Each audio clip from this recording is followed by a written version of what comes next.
Bonjour à tous, je suis heureux de vous retrouver sur ce caméscope, à l'heure où j'enregistre au début de la Semaine Sainte, pour vous partager comment j'aborde cette Semaine Sainte avec tout notre diocèse, les grands événements de la Passion de notre Seigneur que nous allons vivre, le suivre, participer à la grande célébration de la messe chrismale jeudi matin, le lavement des pieds avec la messe de la Scène du Seigneur, le vendredi saint, où j'irai d'ailleurs à Boussieux pour le chemin de croix, et puis la veillée pascale avec les baptêmes un peu partout dans notre diocèse.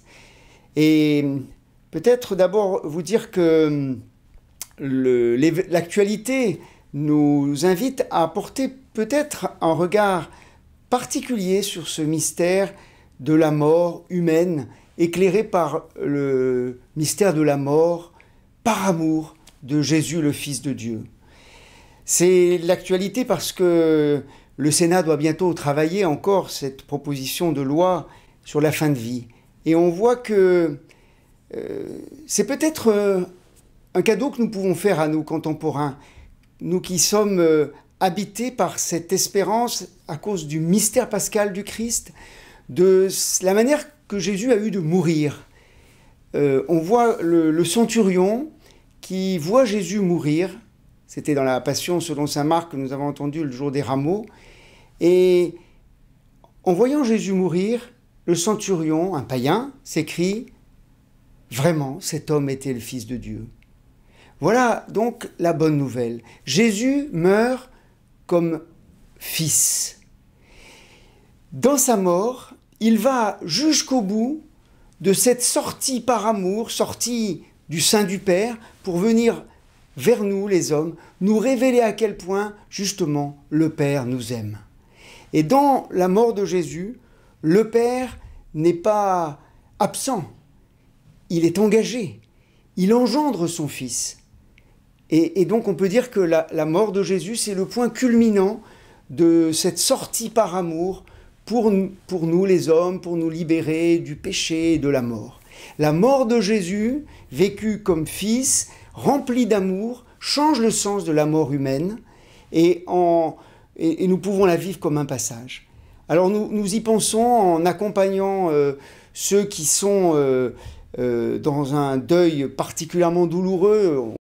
On pense à toutes ces familles qui ont perdu un proche dans le crash de l'avion près de Digne. On pense à toutes ces souffrances et ces morts douloureuses au Moyen-Orient. On pense aussi à tous ceux dans nos proches que nous accompagnons. Et là, il y a vraiment une invitation à demander à ce que notre société développe vraiment les soins palliatifs, développe vraiment une culture palliative pour qu'au lieu, quand il y a des demandes de mourir, on y réponde par l'accompagnement, vraiment. Et là, il y a un gros chantier et je pense que nos responsables peuvent en prendre conscience de plus en plus. Voilà cette premier aspect, on va dire, de ce message de Pâques, avec cette bonne nouvelle à annoncer d'une mort par amour du Christ qui nous donne un éclairage sur notre propre mort et à vivre comme un passage. Et d'ailleurs, il y a Georges Bernanos qui disait « Toute agonie est un acte d'amour ». Là, il y a vraiment une nouvelle qui vient aussi de notre éclairage de la foi chrétienne.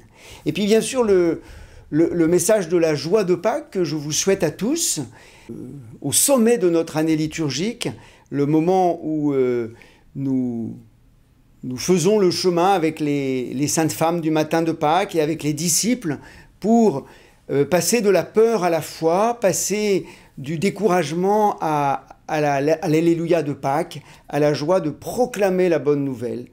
Comme une nouvelle qui se faufile au fin fond de nos cœurs, avec plein de résistance, plein d'obscurité, mais finalement qui éclate comme une lumière, la lumière du Christ vivant.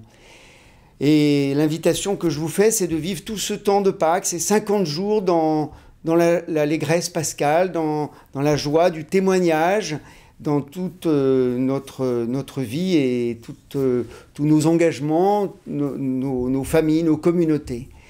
Avec déjà aussi l'invitation à nous retrouver le jour de la Pentecôte, le 24 mai, au Parc des Expositions pour la fête finale de notre synode avec la confirmation des adultes.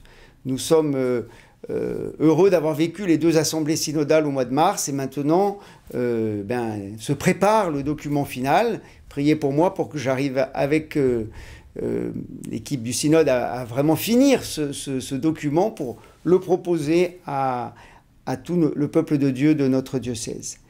Joyeuse fête de Pâques à tous.